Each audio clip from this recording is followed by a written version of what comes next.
Good morning. Today I'm going to present some information regarding the cement in the concrete technology subject. So before moving to the subject, let me explain regarding the introduction towards cement. Cement was invented in the year 1824 by Joseph Aspdin in England. But before the invention of cement, some ancient historical structures have been used some cementitious material for their construction practices. So such formations, some kind of cementitious materials such as lime and the burning of gypsum were used to bind the rocks in the construction practices. So Egyptians, Romanians, as well as ancient Indian people have used this type of binding material for their construction of their buildings. So not only that, Harappa as well as Mohenjo-daro civilians has also been used this type of cementitious material for the construction of their structures in those periods. So, in addition to that, Great Pyramid was also in the recent years they have did an analysis and found that nearly 81.5 percentage of calcium sulfate were used in the construction of pyramids. So, and also Greeks and Romans have been used limestone as their one of their binding materials. By burning by limestone, they will get higher amount of calcium oxide, which was mixed with water and used as a binding material. So this figure represents the usage of lime as a binding material, where random rubble, the stones have been used as an important construction material, in which the binding between two stones was made with the help of lime mortars. This figure represents the typical use of bamboo as reinforcing materials. So people feel that stone masonry will not give the tensile strength to the building. So people, what they do is they use local materials such as bamboo, one of the high tensile strength material, as a reinforcing material. After which they will arrange the bamboos in layer by layer manner. Then they will apply a plaster, lime plaster on the both the sides of the bamboo, so that this bamboo will act as a reinforcing material, and the plaster will act as a external barrier which protects the bamboo from the external environment.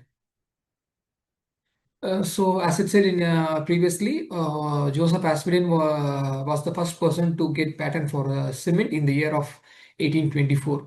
So before Joseph Aspdin, James Frost have established a factory in London in the year of 1811, but unfortunately he have not taken the patent copyright for the product. So in the year of 1824, 21st of October, Joseph Aspdin get a patent for mixing the limestone and finely powdered clay slurry, which was heated in a kiln of temperature more than 1000 degrees Celsius. So at the end of this, they'll get a fine powder which has a higher binding capacity than the conventional limestone which was used in those periods. So developments of code specifications. So German have their own standard specifications, which was established in the year 1877. Then British have developed their own code in the year 1904. And the first American standard testing materials specification was also issued in the year of 1904. This was the first three codes which was implemented, specifying the use of specifying as well as usage of cement. So in the case of India, so the first production was initiated in the year of 1914. So in India, in Gujarat, Porbandar, they have established a cement factory called Indian Cements. And in the year of 1940, successfully they have produced 1,000 tons of Portland cement. Then in the year of 1918, three factories has been established, and they have the capability of producing nearly 85,000 tons of cement per year. And for manufacturing of cement, we need two types of materials. First one is calcareous material. Second one is argillaceous material, which are essential for the development process of cement. So calcareous material comprises of limestone and chalk, whereas argillaceous material comprises of your shale as well as some portion of clay. So mostly cement factories will be established in the areas where this type of materials were plentifully available. So the main reason is to avoid the transportation of materials from the source to the manufacturing area. So this figure represents the limestone deposits on the Earth's crust. Generally, limestone is a good source of calcium carbonate. So generally, this is formed this is present in the form of mineral calcite or aragonite. So this will be looking like a whitish deposits on the Earth crust. So majority of the Earth's material will be comprised of this lime-based products. And the next product, which is essential for the development of cement, is chalk, which is also essential because uh, uh, this is also essential for the production process of cement. Then another product is shale. Shale is a type of sedimentary rocks. Shale is originated from sedimentary rocks where it consists of a 30% of clay in it. And generally this type of clay will be looking like a layer by layer deposits. And it will be looking like in the color of somewhat darkish gray. And this type of shale comprises of some oxides such as quartz, feldspar, carbonates, iron oxides, and some amount of organic matters. And almost 70% of the earth crust consists of this shale. So next is clay. Clay is one of the important material which are also essential for the production of cement. So clay can be taken from nearby water bodies. So this type of clay comprises of higher amount of silica particles in it. The next is ingredients used for the production of cement, or else raw materials which are required for the production of cement. So we need four materials which are essential for the development process of cement. First one is limestone, which has higher amount of calcium in it. And second is clay and shale, which had a higher amount of silica, alumina, and iron oxide. Apart from that, we need iron ore. The main purpose of providing iron ore is to control the color as well as strength of cement. And finally, we need gypsum, and it will be dosed in the range of 2 to 5% by weight of overall weight of cement. And the main role of gypsum is to control the initial setting time. Next steps involved in cement manufacturing process.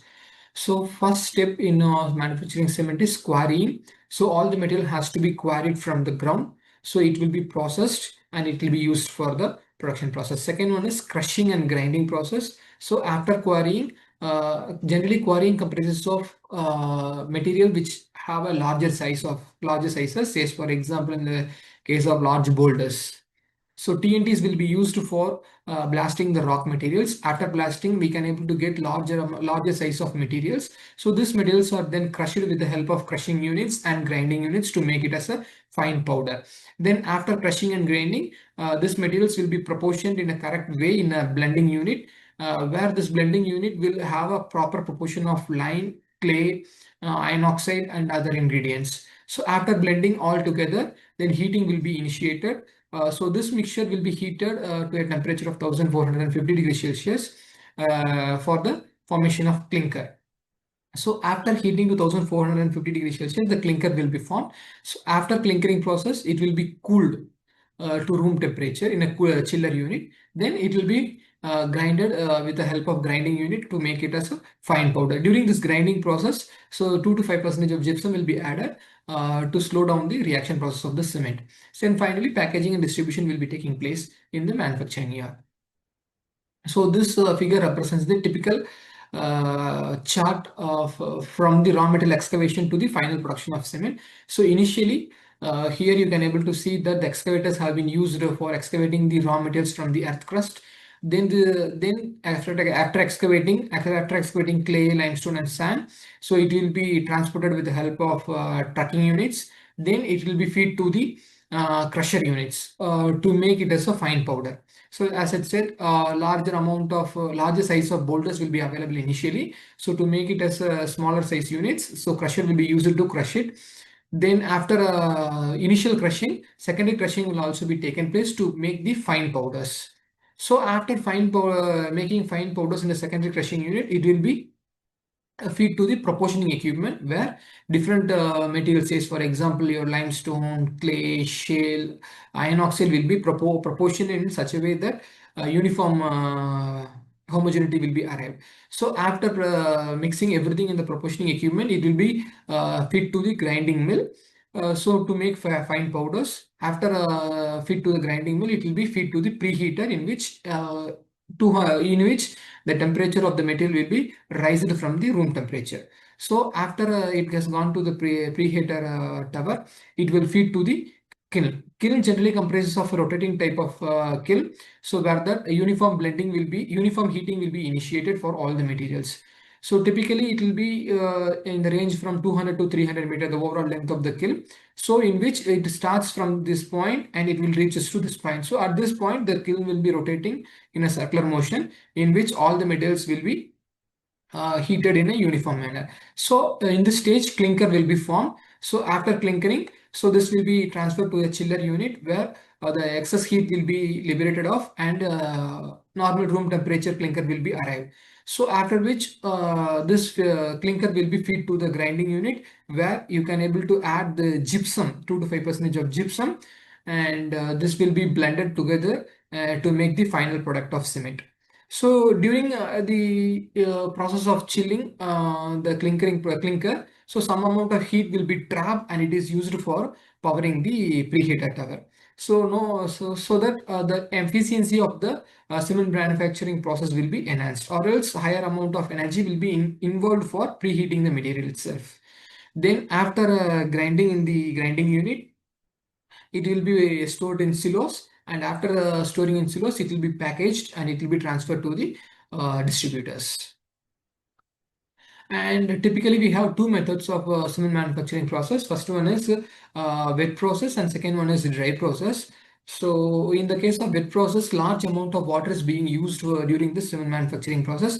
But this is age-old practice. But in India and but in major part of the world, people are not using this wet process since large amount of water is being used and higher amount of heat is required for heating the material. So this method was outdated. So nowadays people have adapted the dry material where in which a lesser amount of water will be used and the efficiency of the dry process will be higher than that of the wet process. The manufacturing process involves same thing in comparison with wet process and dry process. All the process will be same except one thing. So in wet process, higher amount of water being used for mixing the materials. So here I have shown some step-by-step procedure for this wet process of cement manufacturing. So same thing, first one it will be quarrying. So we have to take all the materials from the quarries. Then it will be feed to the crushing unit in which larger size boulders will be crushed into fine powders. Then it will be transferred to the mixing and grinding units to make the uniform homogeneity. Then after ensuring the homogeneity in mixing, it will be fed to the preheater unit. After heating, after preheating, it will be going for a pre-calcining. Pre-calcining in the sense some amount of is generally limestone will comprise of CaCO3. During this stage, some amount of CO2 will be liberated from the limestone, and CaO, calcium oxide, will remain in the calcining process. So after which it will be feed to the burning the clinkerization process where the temperature will rise from 1400 to 1500 degrees Celsius to make the clinker. So generally this type of kiln will be powered with the help of coal or natural gas or some other locally available materials. And next, after heating, it will be cooled to room temperature from 1450 to 1500 degrees Celsius to 28 or 30 degrees Celsius. Then it will be feed to the grinding unit where gypsum will be added. Gypsum is nothing but the calcium sulfate. 2 to 5% of gypsum will be added and it will be grinded to make fine powder. Then finally